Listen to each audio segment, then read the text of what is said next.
Are you one of those dreaded console fanboys or fangirls? If so, we'll help you pick a winning side, or at least you know you have some good argument material on why you decided a specific console. Sorry Nintendo, you're not really in the console wars because you're already winning in our books. In this video, we'll be focusing on PlayStation and uncovering some dark secrets about the console. You won't believe what we have in store for you in the final slot. Before we begin, don't forget to subscribe to our channel and ring that bell to keep up to date with all our new content. Without further ado, here are 9 dark secrets about PlayStation you had no idea about. They had a racist PSP advertisement? This ad appeared over 10 years ago, but it's still pretty shocking that, even back in 2006, Sony's marketing department completely let this thing slide through the cracks. The image was of a pale woman with white hair grabbing an African-American woman by the face, and she looks extremely angry as the ad itself says, "White is coming." We're not one to jump to conclusions, but it's kinda hard not to with this one. You probably wouldn't have seen something like this pop up in the United States because it was an advertisement which ran in the Netherlands, and it quickly drew a lot of controversy. Sony Computer Entertainment of Europe wrote a statement about the advert saying, "Whilst the image used in the campaign were intended solely to highlight the contrast between different colors available for the PSP, we recognize that the subject matter of one specific image may have caused concern in some countries not directly affected by the advertising. As a result, we have now withdrawn the campaign." Probably a good call. In all honesty, it was a pretty weak apology though. They could have done something which wouldn't have been so offensive, like make a polar bear and a Black Panther or something. Honestly, they probably could have went in any other direction with this campaign and been perfectly fine. Advertisements have been pretty controversial lately. It also includes H&M's latest coolest monkey in the jungle advertisement, which is currently under fire. Every year it seems like giant corporations put out some kind of advertisement that's just going to offend people, but after an extended amount of time, most people forget about it and continue to shell out $400 for PS4s or whatever else they're selling. Sony doesn't pay employers equally.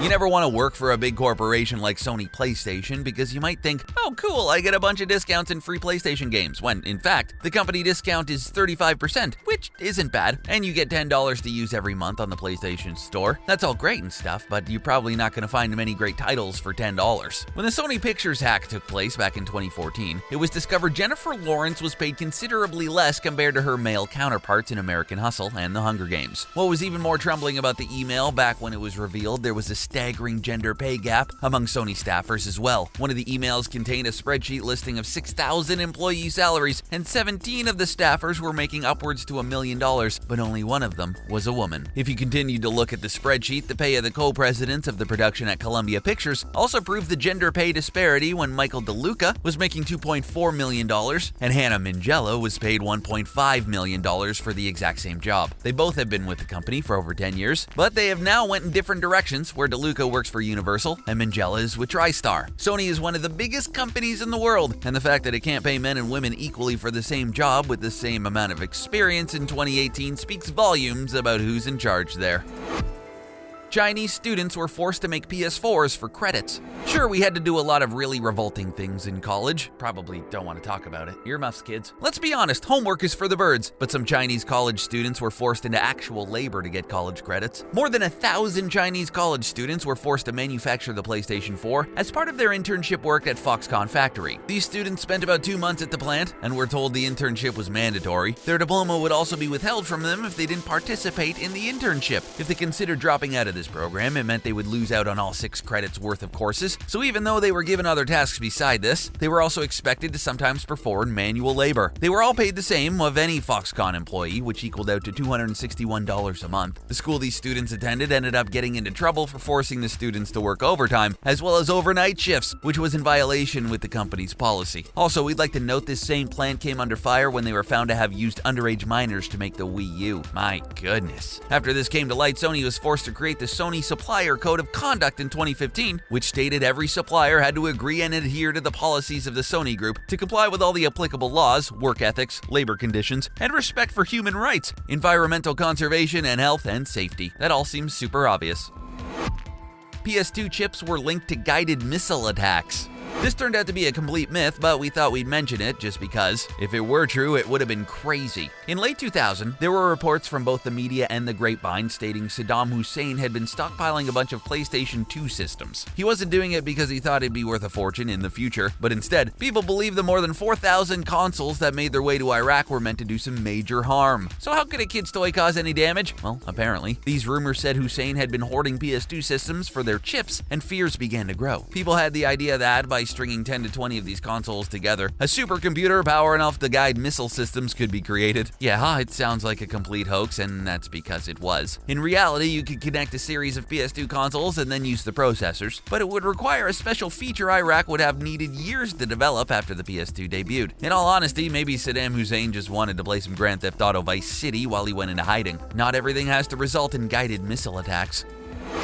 They tried to trademark Let's Play. In a weird epic battle between Sony Computer Entertainment of America and a bunch of YouTube Let's Play videos, the United States Patent and Trademark Office decided to rebuff Sony's complaint. Polygon also used the Let's Play trademark along with quite a few YouTube videos showing playthroughs of different games. Publishers of games had a complex and oftentimes controversial relationship with these videos, since many of them will be subject to YouTube's automated flagging system for copyright content. Of course, nothing became of it because of how complicated it would be to pull all these videos, creating revenue for thousands of YouTubers. Yeah, it would be a lot of hassle YouTube likely wouldn't want to deal with. Oh, and did we mention that in 2015, Sony had a number of paperwork problems which resulted in them flat out abandoning trademarks for The Last Guardian and Bloodborne, although they were later recovered, of course. So the games and the projects still get to live on with the company. We don't get Sony's weird fascination with coining certain terms to be their own. We kinda wish they'd realize fetch just isn't gonna happen no matter how hard they try to get it to. And yeah, we used a Mean Girls reference. You're welcome, Internet!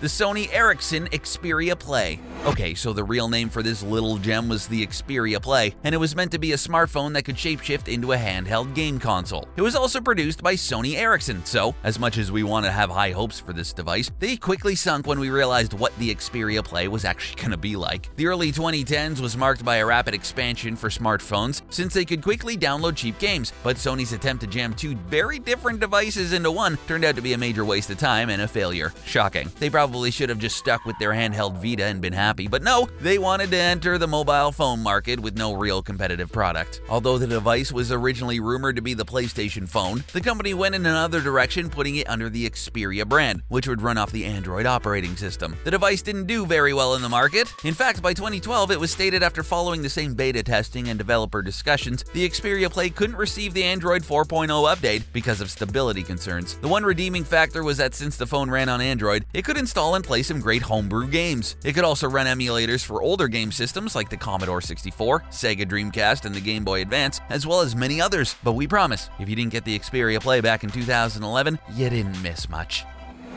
The PSX.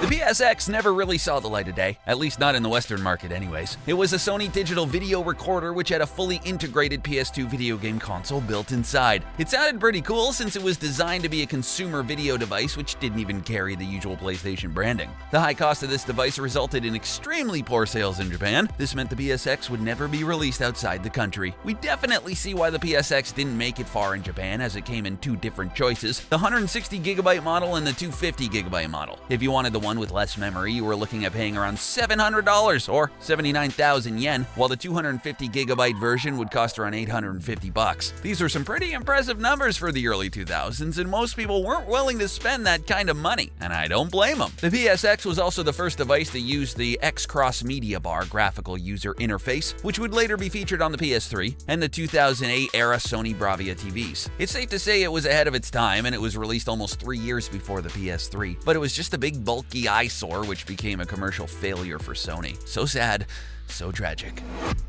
Consoles literally caught on fire. Even if you didn't own an Xbox 360, you probably heard about the Red Ring of Death. In the PlayStation universe, we called it the Yellow Light of Death, and you didn't want it to happen to your console, otherwise it was game over. Get it? Game over. It's a video game joke, guys. One lesser-known secret scandal in the PlayStation world was the PS3 overheating issue. That's why the PS4 had an overheat sensor put in place, because Sony couldn't have another PS3 incident on their hands. Both the Xbox and the PS3 were prone to overheating, and if these systems got too hot, which would usually be after years of overuse, the solders which would attach the CPU and the GPU to the motherboard would melt and break the connection. And sure, there were plenty of DIY methods to fix the problem, but wouldn't it be nice if these amazingly powerful consoles run as nicely as the PS4 and the Xbox One do now? Seriously, these consoles were in their 7th generation and they couldn't get it right. Luckily, they fixed their mistakes in the successors to those consoles. One of the PS3s even caused a major fire in someone's house, although the story disappeared, and when the link was searched for again, you would get an error 404 message. Props to you, Sony PR team, for a job well done. Leave a comment if you've ever experienced either of these problems with past generation consoles. If so, how did you fix it? The PlayStation was a failed Sony and Sega collaboration. Most of us may not remember PlayStation's humble beginning, but for those of us who do, it's not easily forgotten. The original idea was for Sony to collaborate with Nintendo on a joint venture to create a video game console. There were some major disagreements with licensing between the two companies, so they decided to kill the project altogether. But Nintendo didn't kill it. They stabbed Sony in the back and joined forces with Philips to design the Philips CGI. Because of this, Sony turned to Nintendo's rival Sega. Both Sony and Sega knew that the future of consoles depended on using CD-ROMs, but when they brought the idea of bringing the Sega and Sony hardware system to life, it was quickly vetoed by Sega's board of directors. This was what brought about the division between Sony and Sega, with Sega's president stating, "That's a stupid idea. Sony doesn't know how to make hardware. They don't know how to make software either. Why would we want to do this?" Sony ended up gaining Sega's senior executives like Steve Race to help develop the Sony PlayStation, while Sega moved forward with the Sega Saturn. Well, we all know how that turned out, as the Sega Saturn ended up launching for $400, which was $100 more than the Sony PlayStation. Let's just say it definitely wasn't a fairy tale ending for Sega, but it's been a sweet ride for Sony ever since. As you can tell, PlayStation and Sony have had quite their fair share of secrets. What's your favorite PlayStation console? Are there any dark secrets we may have missed? Let us know in the comments section below. Thanks for watching, and we hope you'll join us next time. Here we go!